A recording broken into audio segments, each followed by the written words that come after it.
Hello, my name is Jim Gray, and I want to welcome everyone to this Innovations in Manufactured Housing's webinar launch of our new initiative.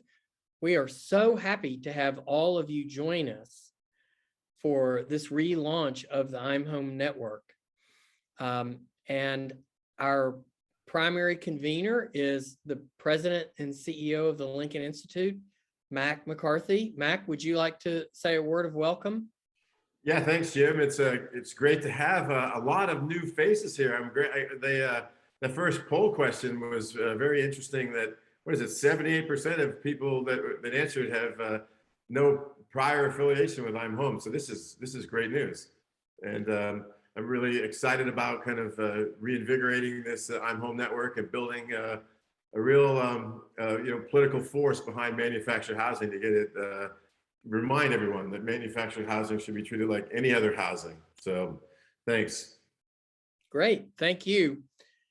Just as a small administrative matter, it seems like several people have already found the Q&A box that we have for this webinar, but this is something that we're going to be monitoring throughout the webinar, and we invite everyone who has a question, particularly later when we have our panel, there will be opportunities for you to ask questions through this chat function of any of our panelists.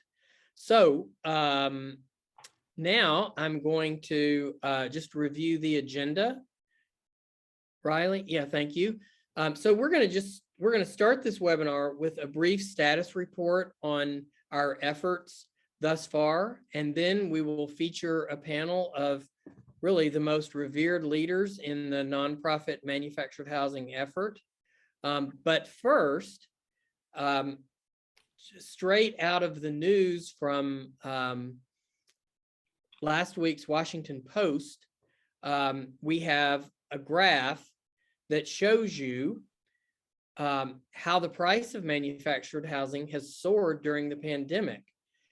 Also, many of you viewing this webinar probably know all too well that rents in the manufactured housing communities have also soared, pushing this vital source of affordable housing out of reach for many. And we bring this to your attention because this is one of the ways that the I'm Home network can be helpful to the effort to make manufactured housing as good of a affordable housing resource as it can be. This article that was in the Washington Post is a good example of a way that we can bring more attention to the manufactured housing market, even though certainly the Post did not get everything right in this article by a long shot. And I expect that that's something that will be discussed more in our panel. But for now, I just want to make the point that one of the reasons that the I'm Home network is here is to help all of those of us who care about manufactured housing to work together to put consistent messages out when articles like this grab public attention. So moving on to the overview, the I'm Home network is not new by a long shot. It's been around for 15 years. It's just starting a new life as it moves to the Lincoln Institute as its new convener. The Lincoln Institute took over in March, and we're working hard to make the network as strong as we possibly can. Next slide. The Lincoln Institute brings a lot of new strengths to the I'm Home network. First, Lincoln Institute has widely recognized expertise on land use. Another initiative that is recent at the Lincoln Institute is the Underserved Mortgage Markets Coalition that shows a lot of promise to get more and better financing products out of Fannie Mae and Freddie Mac as the first really collective conversations among people who care about affordable housing, Fannie Mae and Freddie Mac. And then we also have great research capabilities. We have extensive publications that the Lincoln Institute puts out, as well as a vast library that brings new academic heft to the I'm Home Network. And we have, as I'll demonstrate in a minute, we have our Center for Geospatial Solutions. But the next slide. So this is just gives you an idea of if you were logging in to the I'm Home site that we will set up in the near term. This is the sort of thing that you would find that would allow you to access all kinds of information that would be useful as you pursue manufactured housing as an affordable housing resource. All right, next slide, please. So this is going back to that bullet on a slide a couple back, our Center for Geospatial Solutions. This is an example of the sort of work that we can do through our CGS, as we call it. They have mapped here basically the places in the state of Oregon where the greatest concentration of manufactured housing communities can be found. And we're going to put a sample of this in the chat. We're also going to put into the chat a more tangible product that those of you who were familiar with the old I'm Home Network may remember. We had state level fact sheets for every state. And so we're busily working to update those fact sheets. We've started with the state of Oregon, and we have the draft of that fact sheet now going into the chat for everyone to see and to really comment on if you have thoughts or ideas about how we're approaching this fact sheet process. So with that, that is the high-level summary of what we're doing early on. And now I'm going to turn it over to our distinguished panel, and I think we're going to let them all introduce themselves. So at this point, may I invite Mac and Paul and Dave and Grant to please come on and introduce yourselves.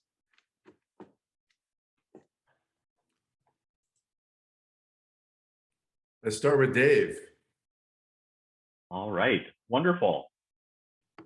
So my name is Dave Anderson. I'm the Executive Director of NAMOA, the National Manufactured Homeowners Association. I've worked in the nonprofit sector for 30 years. I've worked with manufactured housing since 2004 when I joined APAC, which is All Parks Alliance for Change. It's the state association in Minnesota for manufactured homeowners. I have a master's of public affairs from the University of Minnesota and a doctorate in educational leadership from the University of St. Thomas. My doctoral research was on social movements and community organizing, and I received a Bush Fellowship to continue this research.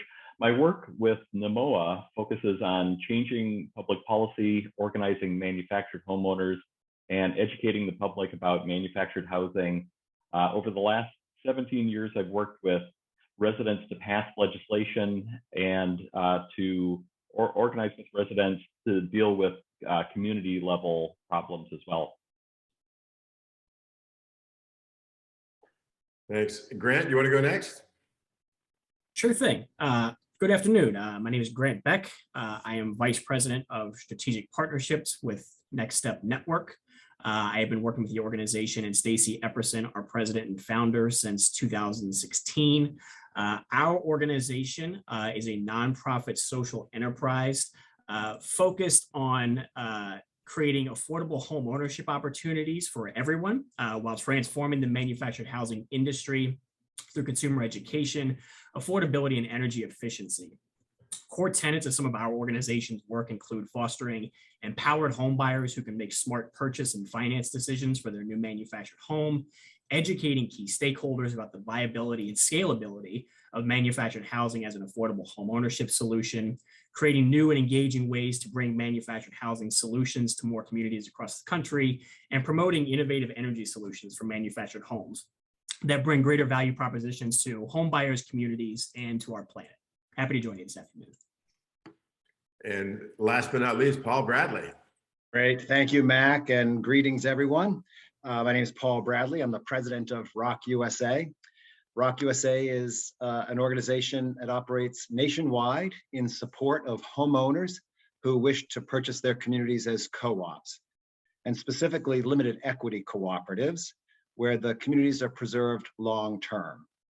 There are 294 such resident-owned communities in the Rock USA network today, representing about 21,000 home sites and in 20 states. We operate through both a national network of nonprofits, currently 11 affiliates to Rock USA, as well as a Rock USA national team called Rock USA Direct, again, in order to support homeowners through the purchase process and on through into ownership and management, such that these are successful long-term communities. Thanks, Paul. And my name is Mac, George McCarthy. You can call me Dr. Mac if you want. But I'm really pleased to introduce the panel. And I want to just set kind of a baseline for how we want to think about manufactured housing and give you both a few facts and maybe some reasons to be optimistic about the future of manufactured housing in the U.S. So one thing to keep in mind, and this is something I say every time we talk about manufactured housing, to really understand its historic roots, we have to go back to, manufactured housing as travel trailers that were provided as temporary housing for workers after World War II. And, all the returning GIs, there was a very, big housing shortage after World War II. And there was a lot of work going on through rural electrification, building of dams, all the infrastructure investments that we made during the 1930s that came to fruition in the 1950s required workers to be kind of located everywhere.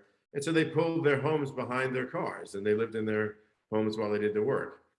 But what happened is, since the 1950s, the housing itself evolved dramatically to the point where now manufactured housing is virtually indistinguishable from site-built housing, both in performance and durability.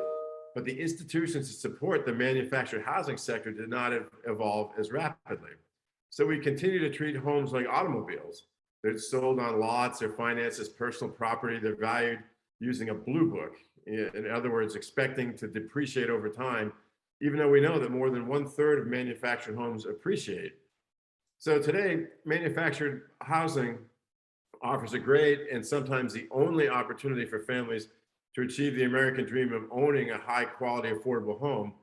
But failing policies and market practices have increasingly prioritized shelter for capital over shelter for families. And so we need to find a way to correct that. So just a few other kind of important facts that you want to keep in mind whenever you talk about manufactured housing. As we know, it's the largest source of affordable housing in the nation. And importantly, manufactured housing dwarfs the national stock of subsidized housing by millions of units. So depending on who's counting, there's somewhere between 6.7 and 8 million manufactured housing units in the United States today. And that compares to about 4.8 million subsidized units in the country. And the average price of manufactured housing was just over $100,000. We see from the new pandemic data that it's now $103,000, but still the average manufactured home costs roughly half the price per square foot of the average site-built home. And it serves a population with a median income of around $35,000, which puts them in the category of families who would qualify for housing subsidies in a country that we only support about 1/4 of the people who currently are already qualifying for housing subsidies. So we don't want to, quadruple that population waiting for subsidized housing and long lists. In some cases, in lists so long that they no longer even keep the list, but they give housing subsidies out as in a lottery system, right? So, make no mistake about it, the manufactured homes can be built to high quality standards often indistinguishable from traditional site-built homes. And right now we have around 2.5 million families living in some 46,000 manufactured housing communities in every state in the country. Most of these families own their homes, but lease the land underneath them.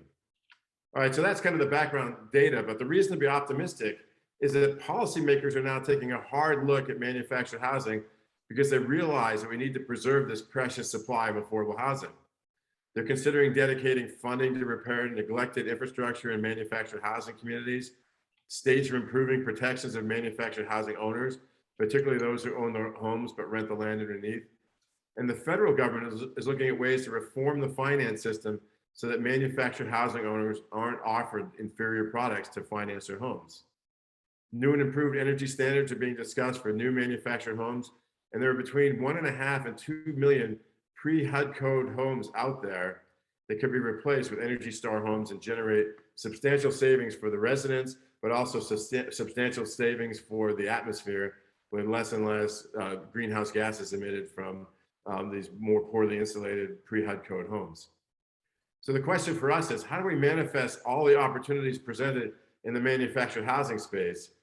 And what are we going to do as the I'm Home network to kind of make those opportunities become real?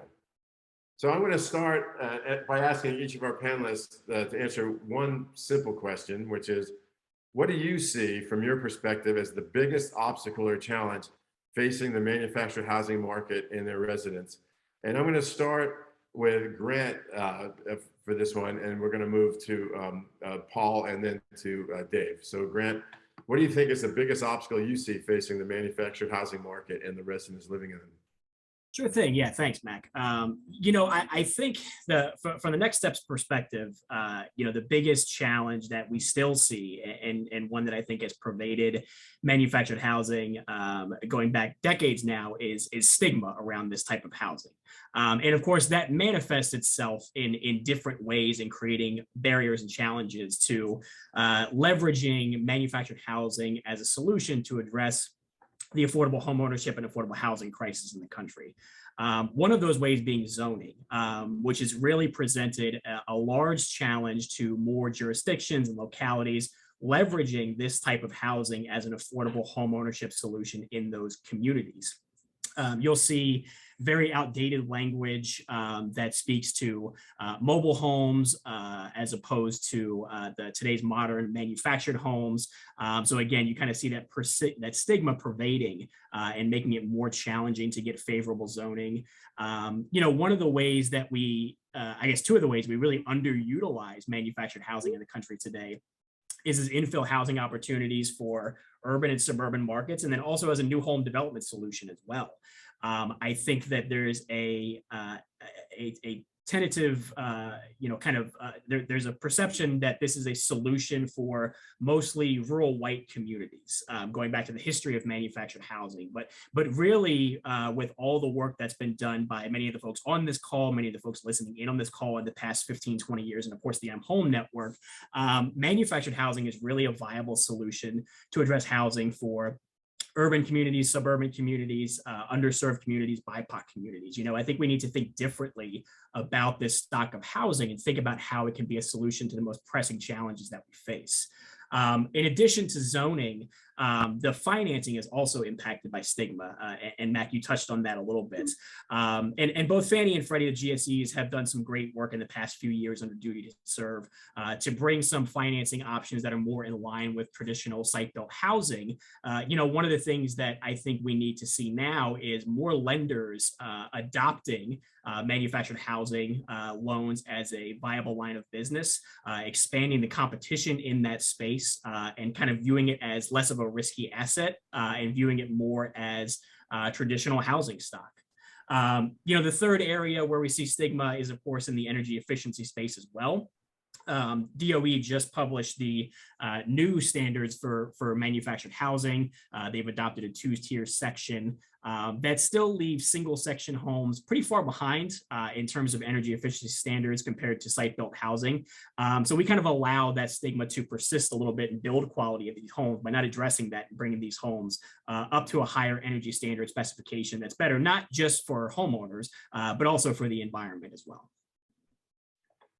Thanks, Grant. And so, Grant, you're looking more right now at new production and financing of new purchases. And I think we're going to hear from Paul about preservation of the existing stock. And so we want to keep that in mind, that we both want to utilize manufactured housing for all its cost benefits and new production, but we need to find what strategies to preserve the existing stock. So Paul, what do you think are the biggest obstacles facing, your view of the market? Great, Mac. And I'd also say that I speak specifically about the mobile home park sector or manufactured home community sector. And for listeners who are new to the sector, when you hear people talk about manufactured housing, it's important to establish, are you talking about the community sector, i.e. homes and mobile home parks, or are you talking about homes on owned land? And while there's a lot of related issues, the issues are actually quite distinct when you get into them pretty deeply. So I speak specifically on the community sector. And in that sector, Mac, from a preservation standpoint, i.e. how do we preserve manufactured home communities as affordable communities? The biggest challenge right now is, from the Washington Post piece that Jim raised up, massive rent increases that are taking place in communities. Homeowners are faced with just enormous increases. I read something by Representative Axney here recently in her district in Iowa City, a 60+% rent increase upon the purchase of a community by a third party out of Utah. Now, those massive rent increases are rooted in enormous price escalation of communities themselves. Private equity has come into the attention of a lot of people now because of the site-built market, the home ownership market that private equity has been gobbling up. In some high water cases like Las Vegas and Phoenix, I understand as many as 42% of single family homes in the last year purchased by private equity. Across the country, I've read between 1 in 5 and 1 in 7 homes being purchased by private equity. So people are starting to understand the role of private equity in housing. Well, the mobile home park sector has known private equity for 30+ years, recognize that the business model is rooted in it, right? We have land owned by the commercial investor, homes owned by individual homeowners, and a landlord-tenant relationship or homeowner community owner relationship there. So there's always been private equity in the mobile home park space, but people are starting to recognize the challenge of it in this sector as they get awakened to it in the single family sector. And that is certainly a factor here. We have just an enormous number of investors from around the world searching for yield and finding the mobile home park sector. And I would say this, just as a case in point, the reason they're finding it is in 2010 to 2020, the most profitable commercial real estate investment trust in the world was the mobile home park sector. You think about all commercial real estate, parking spaces to office buildings to industrial warehouse, et cetera. The little mobile home park sector was the most profitable. And if you don't think that attracts a lot of attention, then you're not paying attention. Thanks, Paul. So now, from the point of view of the homeowners, I think it would be useful to hear from Dave about what you think are kind of the biggest obstacles and challenges facing the manufactured housing market today. Thank you, Mac. Well, and keeping in mind all of the strengths and benefits that you pointed out at the beginning about manufactured housing, the largest obstacle facing people living in manufactured housing at this point is a system of discrimination that's developed around manufactured housing and unfortunately intrudes into every aspect of the residents' lives. In many ways, their homes aren't considered real homes, their neighborhoods aren't considered real neighborhoods, and as a result, they're often treated in a way that's hard not to think of as second class. It starts, I think, when we put the homes and the neighborhoods and as a result, the people into a separate category. There's an academic named Bruce Lincoln who talks about how it's not possible to categorize without ranking. And unfortunately, manufactured homes and the people who live in them have ended up on the losing side of a lot of ranking over time. And I talk about it as a system of discrimination rather than just a bias or a stigma, because it goes far beyond sort of individual beliefs and the interactions of isolated individuals. It becomes what guides the actions of larger legal, political, financial, and cultural institutions and systems that we're all a part of, because after all, institutions and systems are just all of us carrying in the things that we believe, including those biases and those prejudices. And it plays out in really concrete ways when you think about it. You know, it's the rationale that undergirds and underlies things like housing ordinances that in many communities prohibit manufactured homes from being placed on privately owned land, which then leaves in those communities leased land as the only option. It also creates a dynamic where you know, many lenders won't even consider providing a loan to a manufactured home if it's placed on leased land. As a result, then the buyers of the homes are left with a limited range of options, including loans provided by the dealers who sold them the homes, or contracts for deed with the communities renting them the land, or in a lot of cases, buying the homes from other resident owners for cash. And when cities have allowed for the establishment of manufactured home communities, as often as not, it's only through conditional use of the land, which has been zoned for future commercial or industrial use, which communicates a whole set of lessons dealing with even another range of issues that impact the resident homeowners. Things like the decisions of public and private parties. You know, if the use of the land is only considered temporary because it's conditional use, then that impacts the decisions you make about where you put transit stops, where you develop public parks, where you build grocery stores, and even where you may consider viable options for expanding a highway.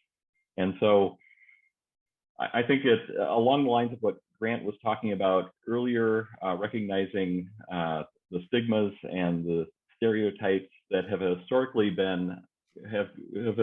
attached to manufactured housing, despite all of the information that Mac shared about the quality of the homes, the affordability of the homes meeting an enormous need for affordable housing and providing a really viable path to home ownership. Despite all of those benefits, when you have something that's not just a stigma or a bias, but invades and pervades institutions and larger systems, then you get the logical consequences of that. You get on all of these different levels. Thanks. And so I think, one of our, global intentions as part of the I'm Home network, of course, Dave, is to make sure that manufactured homes are treated just like any home. And that's just, ascribe the same kind of protections, legal and financial and otherwise, and kind of the dignity of being a homeowner because you own a decent home in a decent place. That's not that much to ask. All right, so I want to turn back to the panelists for one more question, and then we're going to start answering some of the questions that are showing up in the Q&As, and I'll start to kind of direct some of them to you. But so starting with Paul now, when you think about your desire to kind of preserve the manufactured housing that exists, particularly in the communities, what steps do you think need to be taken to address those challenges at the state and at the federal levels? Great, Mac. Well, some states have addressed this with both carrot and stick statewide legislation. On the carrot side, there are states like Montana and Washington State that offer tax incentives to community owners that sell to the homeowners as co-ops.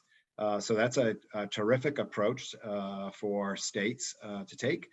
There are states, there are 6 of them currently, that also have some version of stick, if you will, but opportunity to purchase legislation that requires community owners to notify the homeowners and give them a right to match third-party offers. And not to be confused here, there are another 24 or so states with some weaker statute relative to opportunity to purchase, where homeowners are notified but have no right to enter the negotiation or to match third-party offers. So those are a couple of the statewide policies that are being undertaken. There's interest at a federal level on a tax credit for community owners to sell to the homeowners. And we know this for a lot of the traditional owners of communities, what the industry would call mom and pop operators, but really local developers, regional developers that have owned their communities for many years. There's a lot of deferred capital gains. And so if there's a way for them to exit with some tax benefit that would motivate their sale to the homeowners, that's certainly interesting and something we are supportive of. Whether there's some potential for HUD to step in here and provide some mortgage insurance to help co-ops, the GSEs, certainly Fannie and Freddie, to open up access to mortgage financing on their what is now substantially the largest finance operation of mobile home parks for investors, our own GSEs. To open that window to resident-owned communities would be phenomenal. Those would be some things, Mac. Thanks. So I'm going to throw that same question to you, Dave.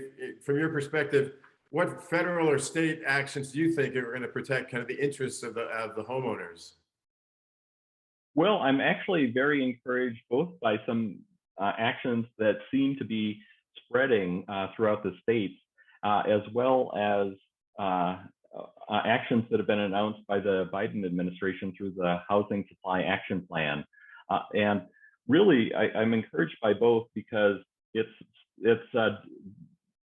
all of these, the initiatives go a long way in kind of erasing that arbitrary distinction between one kind of home and another, one kind of neighborhood and another. For example, on the state level, I think we're now up to 19 or 20 states that have legislation in place that encourages or requires community owners to provide the resident homeowners with an opportunity to purchase those communities.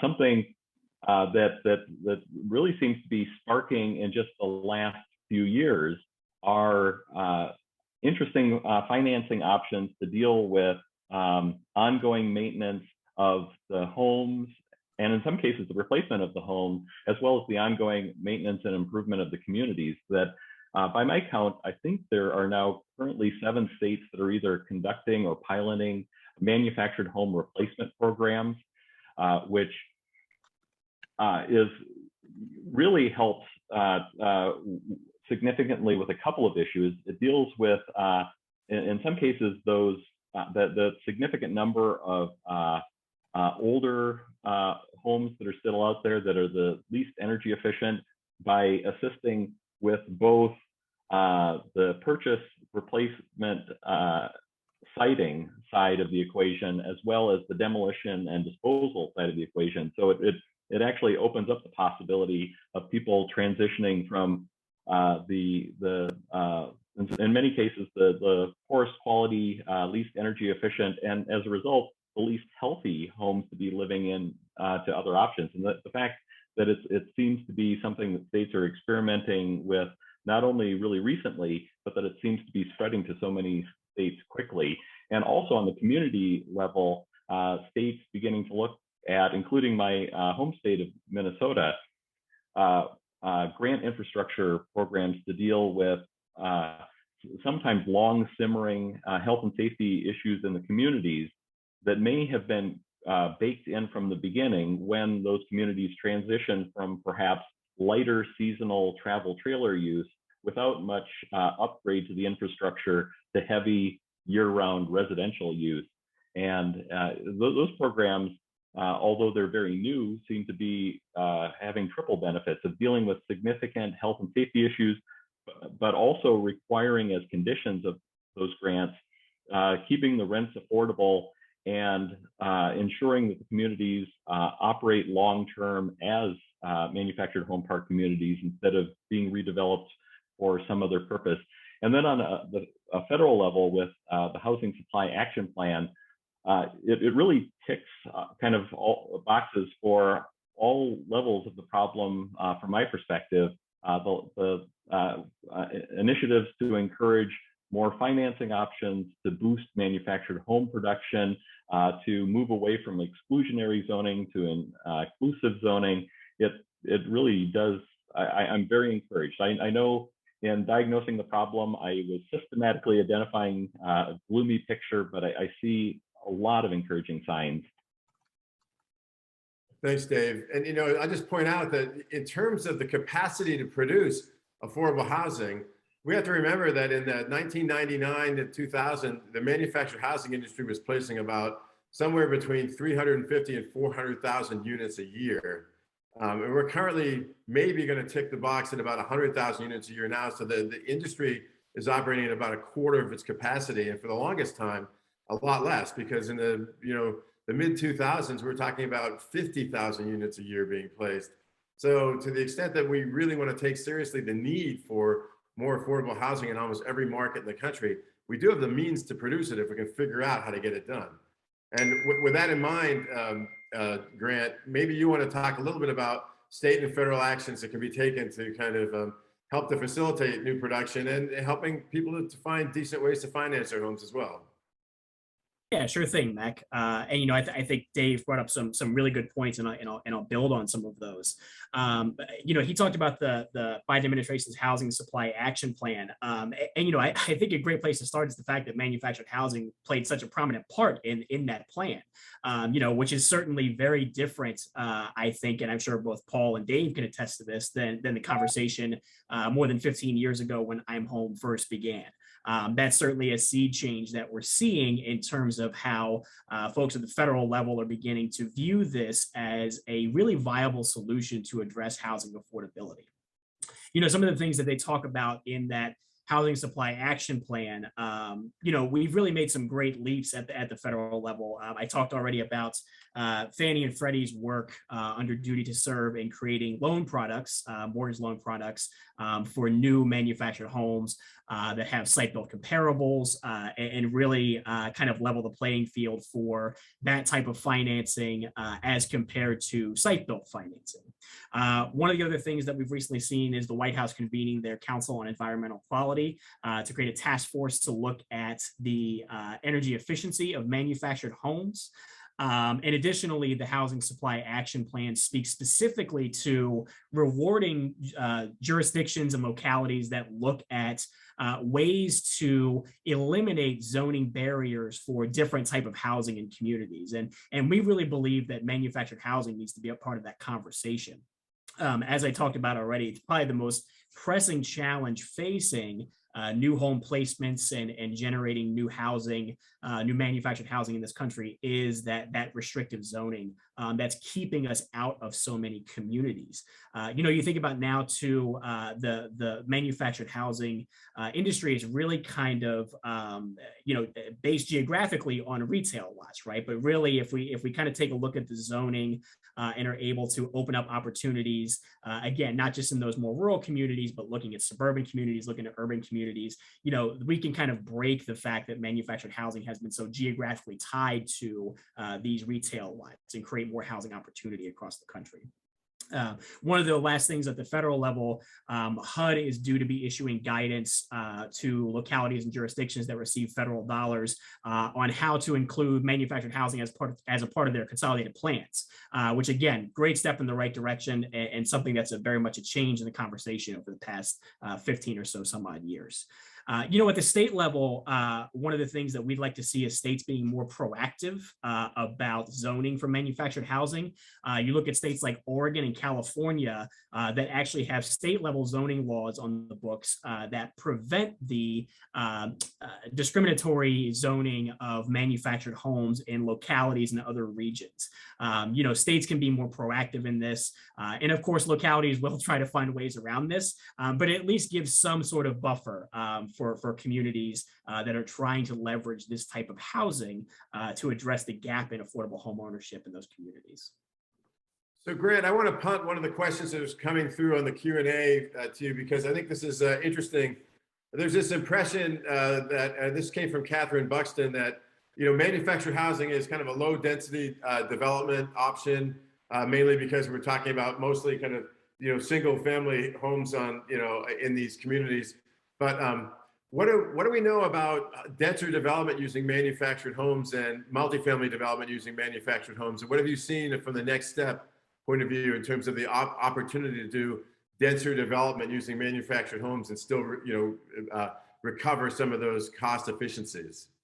Sure thing. Yeah. One of the interesting things that we're starting to see in this space, and actually a line item from Fannie Mae's most recent duty to serve plans, is looking at how to leverage manufactured homes in fee simple developments.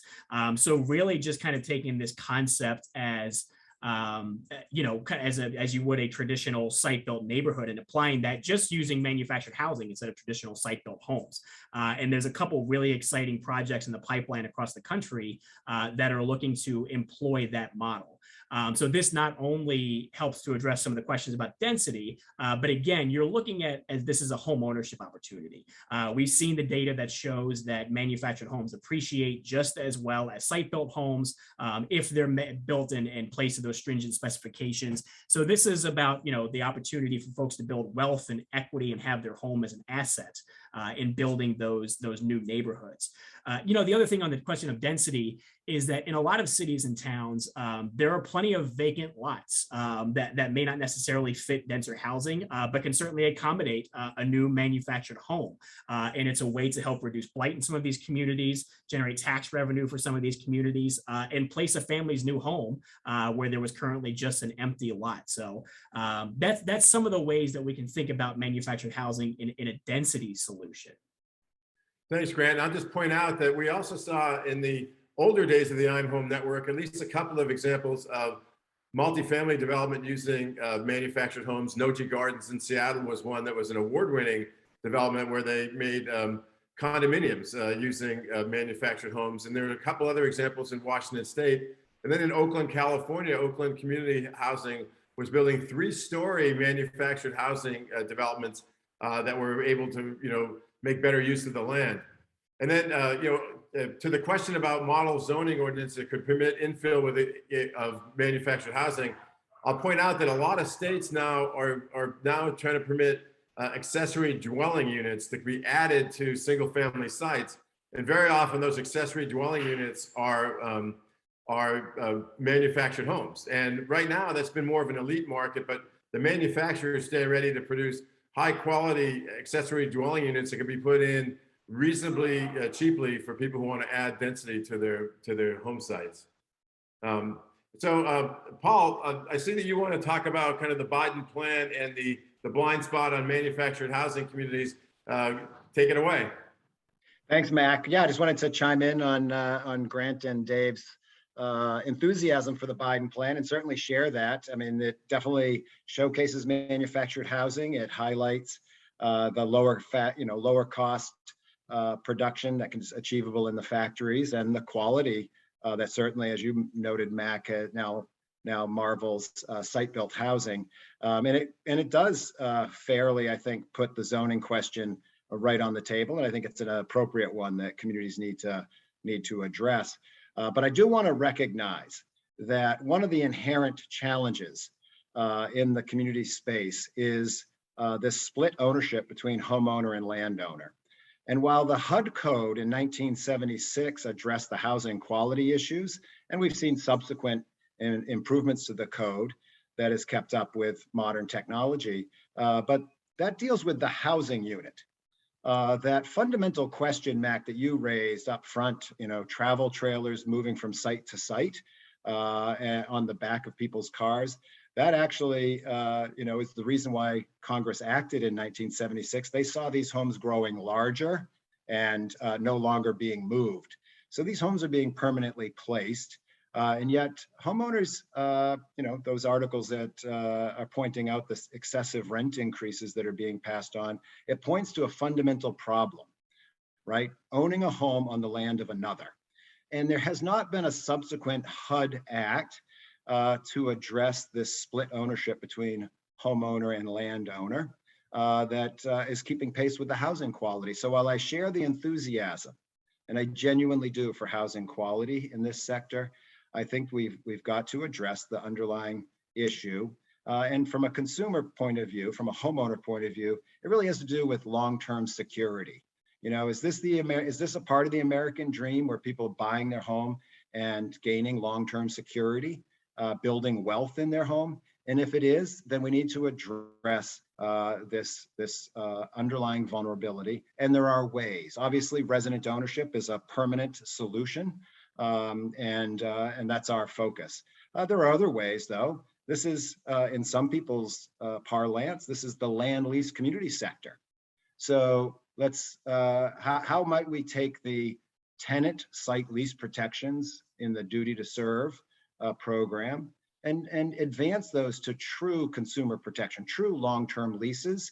And my challenge to the GSEs and really to the sector as a whole is, how do we think about long-term leases to the degree where they actually allow single-family residential mortgage lenders to lend conventional residential loans in manufactured home communities or long-term land lease communities? I think that's possible. We've demonstrated it's possible in the co-op sector. I think the industry's capable of this as well. And that really would be the update to the HUD code sector, HUD code housing sector, that would bring about long-term security for homeowners. So Paul, you anticipated some other questions that are coming in on the Q&A about whether or not it's possible to do really retail mortgage lending in manufactured housing communities, particularly because of the separation between the land and the housing. And this is all an issue of collateral. And I'm wondering, and I think I'm going to throw this to Dave Anderson, because Dave, from the point of view of the homeowner and their ability to repay their mortgages and the likelihood they're going to repay their mortgage, do you think that the separation of land and housing unit is a major kind of risk to the lenders or to the homeowners? And do you see that, you know, these debt security issues are that big a deal? And is it all answered by kind of the long-term leases that Paul mentioned? Yeah, I mean, you know, with any kind of home loan, you can't foresee the future. So whether it's attached to the land or not, there's a certain amount of uncertainty with any kind of loan. But I think we see in the example of the state housing finance agencies, because I highlighted specifically the fact that several now are moving into home replacement, 0% deferred forgivable replacement loans. But there are more beyond that are providing rehab loans under the same kinds of conditions. So we have examples of lending taking place broadly from state housing finance agencies to homeowners on leased land. So you know, if we had enough time, we could probably go through any number of cities that are doing the same, cities and counties that are doing the same number of things. So there are plenty of examples. There's a track record to look to see that it's something that's needed, that's been effective, that can work. So I don't see why, particularly given the need for affordable housing, and you know, if you've got a track record that shows it works, a need for affordable housing, a need for a more sustainable path to home ownership for people, it just makes sense. Thanks, Dave. I think Jim is giving me the signal that we're just about running out of time. Yes, I think we have time for one more question, Mac. Okay, so I'll just take this question from Russell Watson. The idea that unless we keep the manufactured housing to 55 plus, we're generating more school costs than we are tax revenue. And I have to say that this is kind of an old saw that we've run into a lot of times in these different kind of zoning discussions. As it turns out, the problem with that is that most people assume that when you add students to a school district, the cost of adding a student is the average cost of adding a student, when in fact it's the marginal cost. And most school districts actually have a lot of unused capacity, and the cost of adding students doesn't come in at the average cost. It comes in much lower than the average cost because you're not building new buildings, you're not adding new teachers until you actually fill up the classrooms, right? And if you look at the school enrollments across the country, school enrollments are actually down in most districts. So adding students comes in at nearly zero cost because you're just adding one more student to a classroom with additional students. So I know it's a jurisdiction by jurisdiction issue, but in most cases, it's really kind of erroneous to assume that the cost of the taxpayer goes up if you add, homes with families, whether in manufactured housing or in affordable housing. It's generally not true. So and we can go into it further, but that's just something to keep in mind. So I think, Great. Jim, we're going to move to the poll questions. Yes, in just one second. So before we do that, let me just say, Mac, how much we appreciate so many people logging into this webinar. We had well over 200 people. We had well over 300 people sign up. We had something like 75 questions that got asked. Of course, we couldn't address all of those, but this is really just the beginning. And we really hope that many of you will become more engaged as the I'm Home Network moves forward. And so at this point, Laura, can I ask that we post poll question number 3 about what people are hoping to see from the I'm Home Network?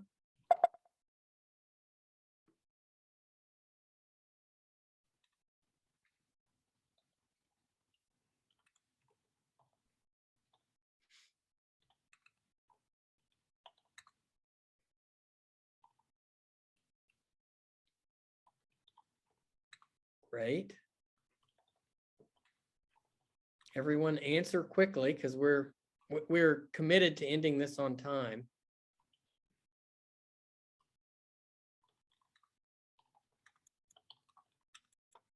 And so while we're finishing that up, I'll just say that we do intend to send a follow-up email to everybody who participated. Very interesting. In this webinar, which will include an opportunity for those of you who are not yet on our email distribution list to get on the I'm Home list, so you'll know about everything that we're doing. Also, that will provide you with a way to get the recording of this webinar, which will be publicly available. And I'll also mention that we are repeating this webinar on Saturday, this Saturday, June 18th, from noon to 1 Eastern time. Okay, so Laura, I think we're ready for our closing poll questions. We have 2.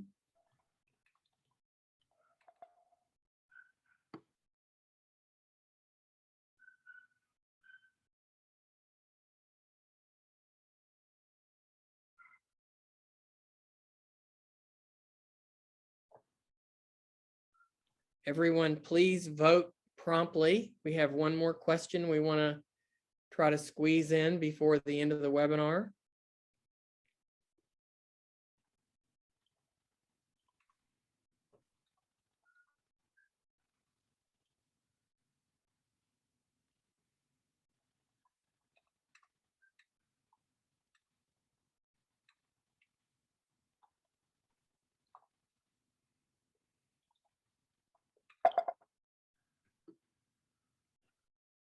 Great, we had good participation on that poll. Quick look at this, very evenly divided here, interesting.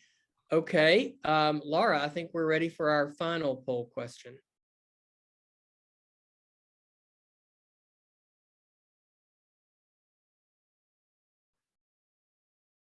And certainly feel free to, again, use the chat function to share with us other ways that you would like to be involved. With this network, it definitely takes a village. So we need as many of you to participate and in multiple ways as you can.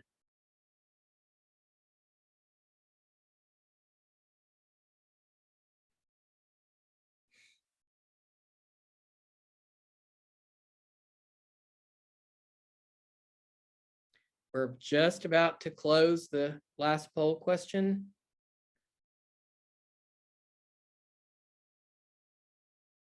Okay. Great.